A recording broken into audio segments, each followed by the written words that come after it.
Hey, what is up guys, it's Dino Gamer back in the video. Today we're going to be talking about some really exciting things in regards to Jurassic World Evolution, including the newest DLC that's coming early next month, Return to Jurassic Park. Now before we start this, I do want to say that I am kind of making this in a rush, so I do apologize if this feels rushed and a little bit unprofessional. Usually I would have a script with these kind of videos and it would just be this whole process that I would go through, but again, because I'm kind of on a time crunch, it's just not going to be like that today, so I do apologize if this feels a bit unprofessional. But if I'm going to be completely honest, there's nothing professional about this channel, so this kind of fits quite well. Anyways, so without further ado, let's just get right into this. So along with the DLC that we're getting next month, we're also getting a free update, which is not too surprising because usually when Frontier releases a new DLC, we usually get a free update that comes along with it.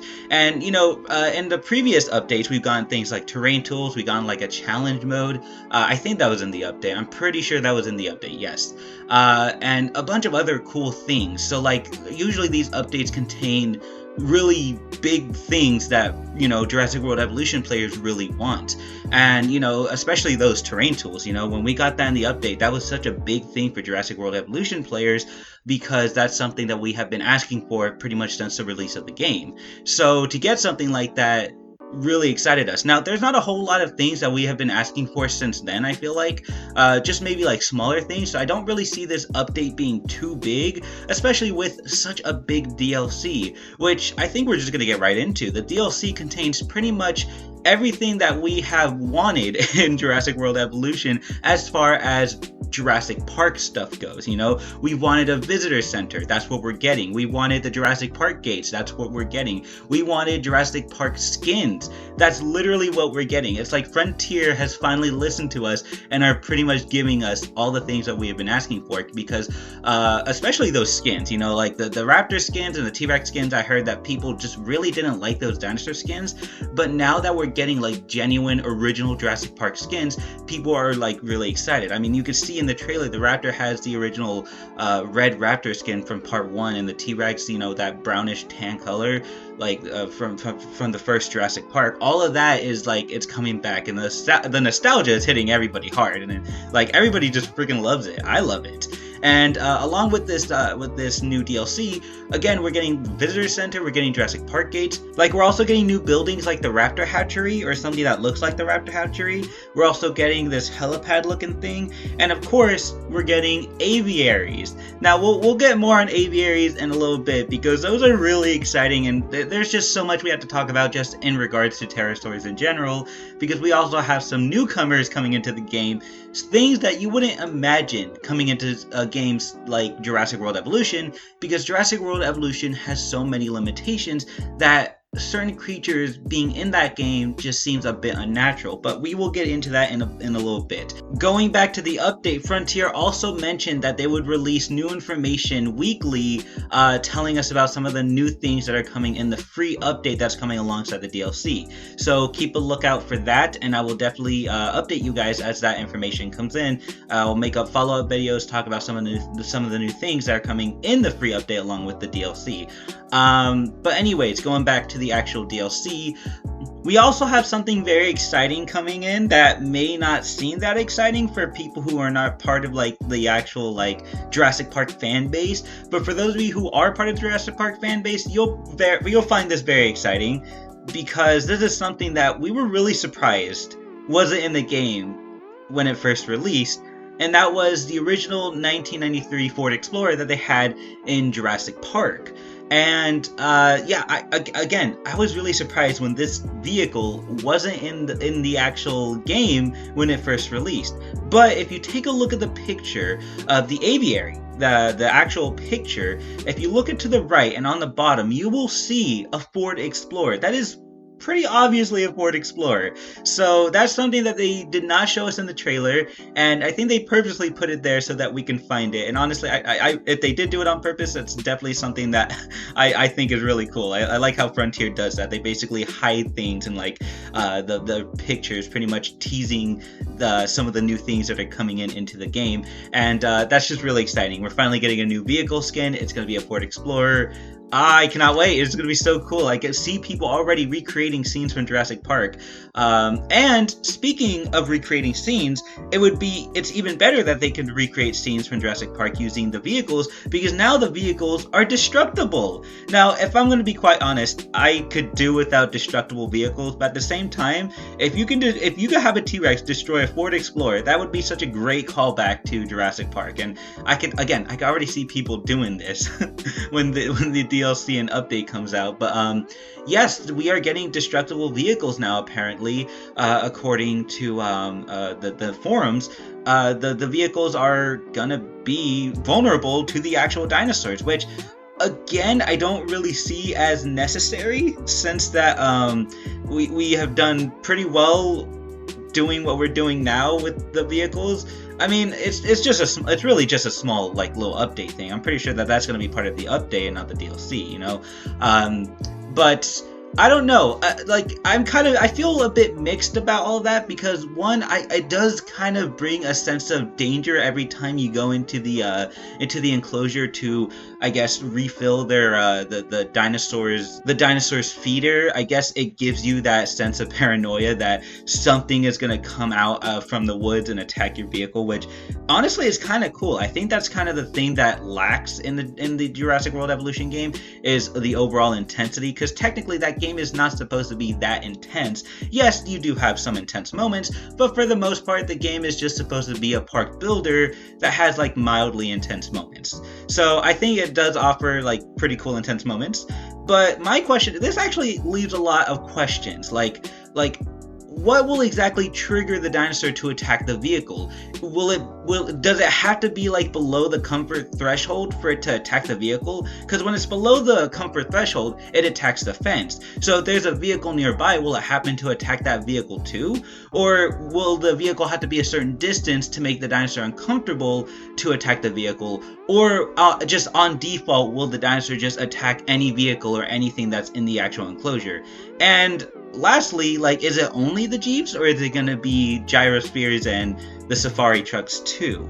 There's a lot of questions that comes in with this, and I don't know. I didn't do a whole lot of research in terms of just the destructible vehicles. So if you guys have any more information on that, I would like to know. But anyways, just moving on. Let's go ahead and get into the aviaries now, because the aviaries are something that I keep saying this, but like everything else in this video, basically, something that we have basically been wanting, and something that I think people were actually, to be honest, I don't think anybody was really surprised that this wasn't in the game, because, I mean, pterosaurs and aquatic creatures, these things were not going to be in the game because, again, this game has a lot of limitations. So the fact that we're getting two new dinosaurs, one new dinosaur and one new prehistoric creature, because I can't call a pterosaur a dinosaur or else people will freak out, is something that is really weird, because these two creatures pretty much are something that would be limited in a game like this. And the two creatures I'm talking about today are the Pteranodon and the Compsognathus, because those are going to be the two newest dinosaurs. Sorry, one dinosaur, one prehistoric creature. I'm just going to call them dinosaurs, guys, okay? It's more convenient. These are going to be the two newest dinosaurs that are coming in the actual game, and people are excited, because this opens a lot of doors of opportunities for us when it comes to this game, because again, just once again, this game has lots of limitations when it comes to something like pterosaurs or something as small as Compsognathus.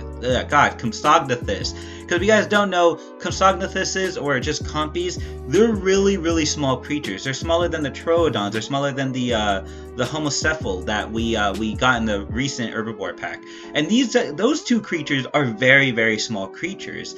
So I'm not really sure exactly why it's limited, because I'm pretty sure the fencing could work with something like Compsognathus. Compsognathus. God, can I not say the name? I'll just say compies. How's that? But I guess it's just I don't know. I'm not really sure like why people I guess didn't. Maybe they just felt like adding in something that small would be so unnatural and weird in comparison to some of the other dinosaurs that we have. And because it's so small, it might like defeat the purpose of the actual game, because like if you have something that small, clearly it's able to break out of the enclosure just by literally sneaking through the fencing that's there. And again, that kind of defeats the purpose of the game because you're trying to contain these dinosaurs. And I don't know, I mean, obviously that's not the way it's going to work in this game, you know, even if logically the compies can sneak through the fencing because of how small it is. Obviously, you know, Frontier's not gonna like let that happen. Obviously, the fencing is still gonna be a solid boundary for the Compsognathus, and if the compy really wants to get out, it's gonna have to break out, which again would look kind of weird because you had this really small dinosaur punching through a fence that's like 100 times its size, and then managing to break it. So I guess that's where the limitations lie when it comes to the like really small dinosaurs like the compies. So I think that's why Frontier hesitated to put them in the actual game. But I think that now that they're adding them into the game, they figured out a way to make it work. And the Pteranodons offered a huge limitation because pterosaurs in general, like obviously with the fencing and the limitations we have in Jurassic World Evolution, it's basically impossible to make an enclosure for a pteranodon without it actually escaping. And now Frontier have given us like aviaries, and that's what they're for. Obviously they're for the pterosaurs, and the only pterosaur that we have right now, I guess, that's coming into the game is the pteranodon. That's the only creature that's coming into the game, which means that's the only pterosaur we will actually have available. But again, this opens this gives us more opportunity to have more pterosaurs in the game, which is cool because there's a lot of people that want like the Morphodons and Quetzalcoatlus. I've heard a lot of people say they wanted that creature, and Ornithocheirus. They just want a variety of pterosaurs in the actual game, and that's cool. I really think that's cool, but I think the problem with aviaries is they themselves are very limited because you can't really customize it the way you want. From what it looks like, it's an actual building that you just kind of place down. No different than something like the Innovation Center or something like those smaller buildings like a restaurant or a bowling alley. It's just something that you just place down. You can't make it from scratch. It's not like Planet Zoo where you can add in every last little detail you want and just build your enclosure from scratch. It would be really cool if Jurassic World Evolution had those features, but the way it was released, the way it's made, there's again just a lot of limitations. So again, I'm not really sure how this is going to work in terms of like space with the aviaries. I'm not sure if maybe they have different sizes, or maybe they just have the one aviary that you could put a certain amount of pterosaurs in before their like comfort levels start to go down based on like how like crowded it is in there. I'm not really sure how they're planning on doing it, but at the end of the day, it's still really cool, and I just hope that this just inspires them to continue stepping out of that boundary of limitations, to hopefully maybe one day put in something like aquatic creatures, because that's a lot of people are going to be like, oh well, obviously they're not going to do that, but this opens the door, because we thought before that they couldn't put pterosaurs into the actual game. Now that they officially have done that, now I'm pretty sure they're going to put some focus on maybe putting aquatics into the game. And I think that would be best, because that's just something that a lot of people have wanted. And if you could find a way to put pterosaurs in the game, again, you could find a way to put aquatics, okay? I'm just saying that right now, because when it comes to pterosaurs and aquatic creatures, they both had a lot of limitations. Again, I don't know how the pterosaurs and the aviaries are going to work, but I feel like if Frontier is so confident to release something like that, then they found a legit way to actually make it work. That seems pretty good, I guess, and pretty logical. So hopefully it is, okay? I have my hopes up. I'm excited, and I can't wait to see it. But I just really wanted to talk about that aviary, because that is something that a lot of people, again, have wanted in the game, but we didn't really expect, because Frontier, again, made it pretty clear that their game had a lot of limitations, and the chances of them adding something like this in would be very slim, if not no chance at all. So yeah, I'm a bit nervous to see how this is going to work, But again, I am very excited. So yeah, there's that. And speaking of the Pteranodon, from what I heard, they're actually not going to be using the Jurassic World Pteranodon model. They're going to be using the Jurassic Park 3 one, which I have to say, I'm actually really happy that they're doing that, because again, they're going back to the original franchise to use like stuff. Yes, it's not part of like the 1993 Jurassic Park, but it's still Jurassic Park if it's part of that, like that franchise. I mean, the whole thing is part of the franchise, obviously, but I mean the original trilogy. So I think that's really cool, because if I'm going to be honest, I did really like the Jurassic Park 3 Pteranodons a lot more than the Pteranodons that we have now. Not to say that the Pteranodons that we have for Jurassic World are bad. They're really cool, but I feel like the Pteranodons in Jurassic Park 3 are completely underrated. So if they're going to be using like similar models to the one in Jurassic Park 3, that's awesome. I think that's really cool that they're going to be doing that. I mean, they might as well, since again, they're already pretty much doing a lot of things in regards to the previous Jurassic Park. And if you notice from the Aviary, it actually has a metallic build to it, which means that this is exactly the one from Jurassic Park 3, because if you don't remember the one from Jurassic World, it was a glass dome. This one is a metal dome. It has metal fencing in it, which means I think this is supposed to be some sort of callback to the Jurassic Park 3 Aviary, not the Jurassic World one, which was stupidly built with glass.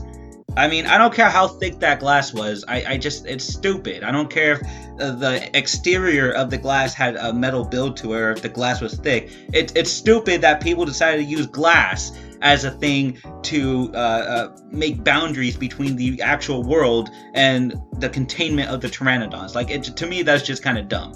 All right, but a metallic build seems a lot more stable in containing the Pteranodons. So I noticed that when I saw the Aviary. So obviously, to me, that's clearly obviously supposed to be the Jurassic Park 3 Aviary. So I just wanted to point that out, because that's really cool. Again, they're going back on that to the original Jurassic Park trilogy and bringing back new stuff. And as long as we're bringing back new stuff from the actual trilogy, they actually brought back the Lost World Jurassic Park skin for the Stegosaurus, which I have to say looks really, really cool. I love the way this thing looks. Like, that is my favorite. Like, I think out of every skin, I'm going to be quite honest with you, I think that has to be my favorite. I don't know why.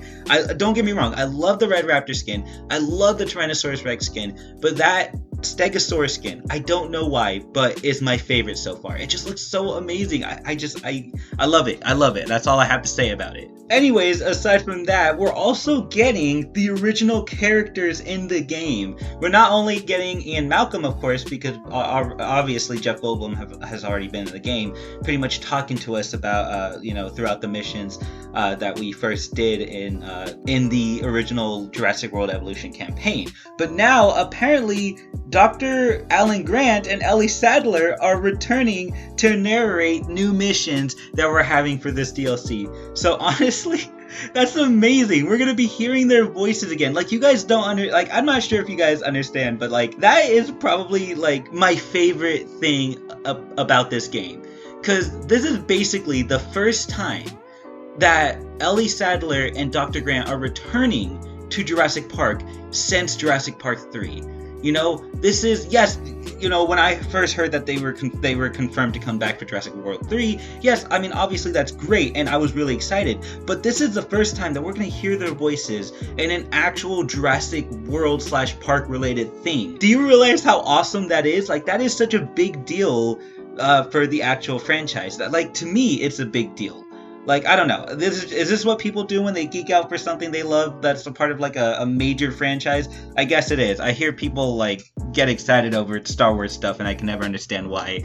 But then I get excited over something like this, and now I guess I can understand why. But anyways, guys, that's pretty much all I have to say about things right now in regards to the actual DLC that's coming out next month. I'm excited. This is really cool. This is I haven't been this excited about Jurassic related content in a while, because there just hasn't been a whole lot of update or news in regards to stuff like this. So the fact that this is coming out, it makes my day, honestly. So I'm really excited, cannot wait to play this. Definitely gonna play it for the channel, and I can't wait to hear Ellie Sadler and Dr. Grant's voices again. It's gonna be so cool. Can't wait to see how the Pteranodons and just the pterosaurs and aviaries are gonna work in this game. Can't wait to see the original vehicles and skins and buildings. This DLC is gonna be great. I think it's gonna be one of the probably the greatest DLC that they've ever released so far, unless they could top anything else other than Jurassic Park. But anyways, guys, the rumors were right. We're getting a 1993 DLC. And people are happy. But anyways, guys, if you enjoyed this, then be sure to leave a like and subscribe for more Jurassic World Evolution related content and other cool dinosaur stuff I post on this channel. That's all I have to say for now, guys. Thank you so much for watching, and please have a nice day.